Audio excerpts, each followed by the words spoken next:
Faly miarabantsika tsirairay avy indray tonga eto amin'ny fotoana izay amitianantsika ny lesona ny andarantsika nandritra ny herinandro iny dia ny lesona faha 1ambin'ny folo isika. Mialohan'ny hidirantsika any amin'izany dia vavatsika. Andriamanitra tsara ny an-danitra mbola velom-pisaoranao izay fa menao an'izao fotoana izao indray ahafahanay mamitina ny lesona ianarana nandritra ny herinandro iny. Mangataka aminao hiaraka aminay eto ary ihany koa ampisehoanay ny FDB nandritra ny lesona iny ary koa ahafahanay mandray an'izany antsakan'ny sy andavany ary koa mampiatra ny amin'ny tontolo rehetra misy anay aminaran'i Jesosy. Amen. Lohateny lesonantsika moa dia manao hoe mamita hiraka amin'ireo izay tsy mbola nandre ny hafatra fizarana faharoa. Ny tsy anjery dia Matteo 5:17-20 manao hoe dia namaly Jesosy ka nanao taminy hoe raha vehivavy lehibe ny finoanao tongava aminao arak'izay irianao dia sitrana ny zanany vavy tamin'izay ora izay. Toy ny ondry tsy misy mpiandry no fahitan'i Jesosy ny vahoaka, nangoraka azy ireo izy ary hitany fa nila olona nampy azy izy ireo. Koa amin'izany mangataha amin'ny tompon'ny vokatra ozy izy mba hampandehanany mpiasa hamory ny vokatra. Izasy anao zany mpiasa zany. Feno olona tsy malala izay nataon'i Jesosy ho azy ireo ny tanàna misy antsika. Maro ny manana hevitra diso momba an'Andriamanitra, maro ny nandà azy tanteraka. Tsy fantatry izy ireo ihany nefa mila antsika izy ireo, mila olona hitondra azy ireo ho tongotra Jesosy izy. Antsoina ho fahazavana eo anivon'ny olona isika ary mba hanatanterahana an'izany dia tsy maintsy tia azy ireo isika, mahafantatra azy ireo, mahafantatra ny fihetseham-pony, ny eritreriny, ny faniriany sy ny fialany. Nandritra ny herinandro isika dia nandinika manokana ny mahakasika an'izany ny tokony atao rehefa sendra an'izay toe-javatra izay ary manao ahoana ny fomba fitadiavan'i Jesosy ny very, manao ahoana raha mahafoaka ny karazan'olona, manao ahoana sy ahoana izy ireny ary ihany koa ahafahantsika misintona ihany koa izay tokony ataontsika eny anivon'izy irery. Toy ny nataony tamin'ny Israely fahiny manko dia nataon'Andriamanitra honona eo anivon'ny fahavalontsika isika. Tsy toy ny tamin'izany fotoana izany anefa izay tsy ara-batana fa ara-panahy ny ady ataontsika. Tsy vahoaka ho ringanina ny fahavalontsika tsy akory fa vahoaka ho vonjena sy ho baboina ho an'i Kristy. Mafy indrindra ny ady any amin'ireo tanàn-dehibe izay atrehantsika olona maro. Ao anatin'izany ny fahasimban'ny tontolo iainana, ny olana ara-pahasalamana, ny fari-piainana ambony na ihany koa ambany loatra, ny fanavakavahana amin'ny endriny isan-karazany, ny fanindraindram-pirenena sy ny faneriterena eo amin'ny fahafahana ara-pivavahana sy ny fanehoana hevitra ary mety ho mahita hafa ihany koa ianao. Tsy azo ialana fa tsy maintsy miray amin'ireo izay tsy tiantsika ho baboina ho an'i Kristy isika toy ny nataon'i Solomona ihany, saingy tsy tokony ho voatanan'izy ireny, tsy tokony ho voataonan'izy ireny ihany koa hanaraka ny efa tsy mety efa ataony.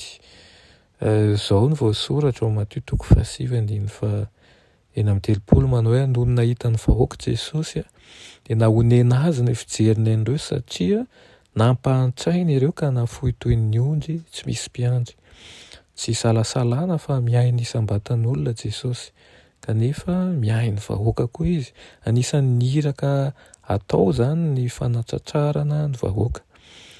Ary aiza moa zany no misy ny vahoaka?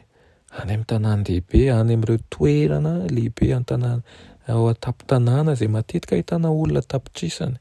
Vahoaka tsy fantatrendrika mihitsy izay tsy maintsy anehoantsika ny mpiandry ondry. Nitety toerana maro Jesosy nandritra ny asa fanompoana.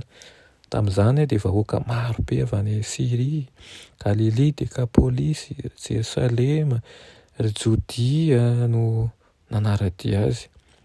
Rehefa fanta-daza tamin'ireo toeran'ireo Jesosy dia nanapa-kevitra ny hankany amin'ny faritry Tiro sy Sidôna izy izay hafa tanteraka ny kolontsaina any. No io toeran'io izay akaiky ny ranomasiny Mediterane dia ny varotra an-dranomasina no tena antom-pivelomana atao zany. Feno tempolo izay ao anatin'ny fanompoan-tsampy ihany koa ny tanànan'ireo olona ireo. Ao anatin'izany rehefa raha miresaka ny hoe ny asa mahafoaka ny rehetra isika dia inona ary no raisintsika. Raha nijery isika dia misy an'ireo Kananita, ny Grika sy karazana firenena misy an'ilay vehivavy.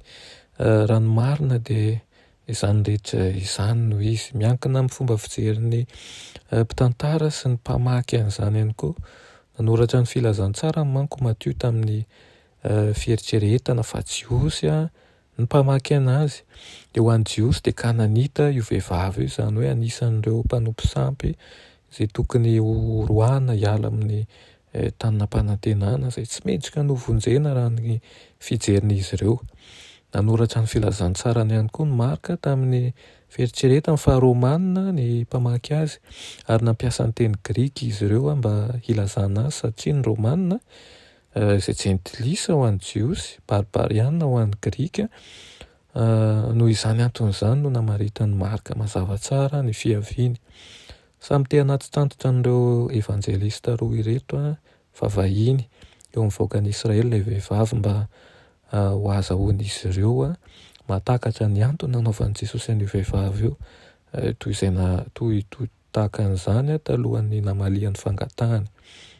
Tokony ho takatry ny rehetra fa ny filazantsara dia natao amin'ny vondron'olona, tsy natao amin'ny vondron'olona manokana ihany fa tena mahafoaka ny rehetra ihany koa ary mandrakotra ny olona rehetra amin'ny firenena sy ny foko rehetra mihitsy. Any amin'ny tanàn-dehibe tsirairay any manko dia misy vondron'olona izay tsy ao an-tsaintsika akory ny hifampiraraha amin'izy ireny. Angamba no ohatran'ny hoe noho ny fivavahana na hoe noho ny fiaviana, ny fomba amam-panaony, angamba noho ny foronan'izy ireo ihany koa amin'ny herisetra, na noho ny hoe fahantrana izay tafahoatra eo amin'izy ireo. Mazava nefa ny afatry Jesosy vonjeo ny very izy na aiza na aiza ary na izy io, na inona tokoa no mety fiheverantsika azy. Nila fotoana ny faneken'ny apôstôly izany, ary tsy maintsy nanindry mandry an'i Petera tamin'ny alalan'ny fahitana anankiray ny fanahy masina mba hanekeny fa tsy maintsy mitondra ny hafatry ny famonjena ho an'ny jentilisa izy. Ahoana ary no atao? Hoy Tompo hoe lazaiko aminareo fa homeny rary ny faingana izy kanefa raha avy ny zanak'olona moa hahita finoana ety ambonin'ny tany va izy? Nandritra ny asa fanompoana dia nifanena tamin'ny olona izay tsy manam-pinoana Jesosy, nefa koa nahita finoana tamin'ny olona izay tsy nampoziny indrindra izy. Tao ohatra ilay vehivavy izay hafa firenena, tao ilay miaramila jentilisa, teo ilay boka, tao ilay mpangataka jamba, dia ahitantsika lesona izay azontsika raisina ary ampiarina ankehitriny. Any amin'ny toerana izay tsy ampoizina no ahitana finoana ihany koa any amin'ireo tanàn-dehibe ny hafa firenena, na mety ho any amin'ny mpanompo sampy mihitsy ary, mety any amin'ireo antokom-pivavahana hafa ihany koa. Tsy maintsy mandeha amin'ny mpanetretena any amin'ireo tanàn-dehibe tahaka an'i Jesosy isika mba hitady ireo izay hanam-pinoana mahavonjy rehefa toriana amin'ny fahamarinana dia ny finoanan'i Jesosy, ary ho hitantsika ao tokoa izy ireo. Ity ampamaranana dia ity latsoratry Madamo White dia mandeha maranantsika azy. Ny loza mahatsiravina manjo ny tanàn-dehibe dia tokony hanaitrantsika hanao hetsika mahery vaika hitondra ny hafatra fampitandremana ho an'ny olona ao amin'ireny toerana hitangoronana ireny, dia mbola misy ny fahafahana manao an'izany. Efa dila ny fotoana mety indrindra hanehoana ny hafatra any an-tanàn-dehibe.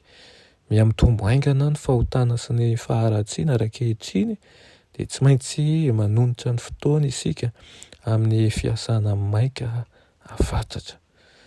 Dia izany lesona izany hitondra famelombelomana ho antsika ary koa ahafahantsika manatsara mandrakariva ny famitarantsika ny hiraka dia ny fitorenan'ny filazantsara eo an-tanàn-dehibe misy anao sy misy ankehitriny. Vavaka isika. Rainay malala tsara indrindra mbola misaotra anao ny amin'ny lesona izay nomenao anay nandritra ny herinandro iny.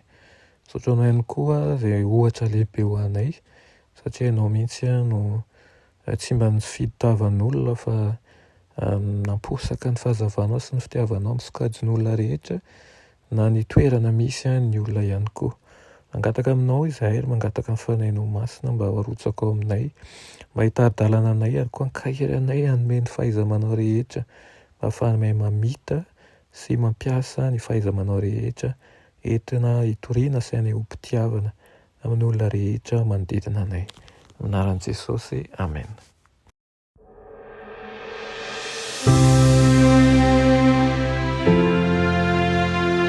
Mianatra eo an-tongotry Jesosy isan'andro.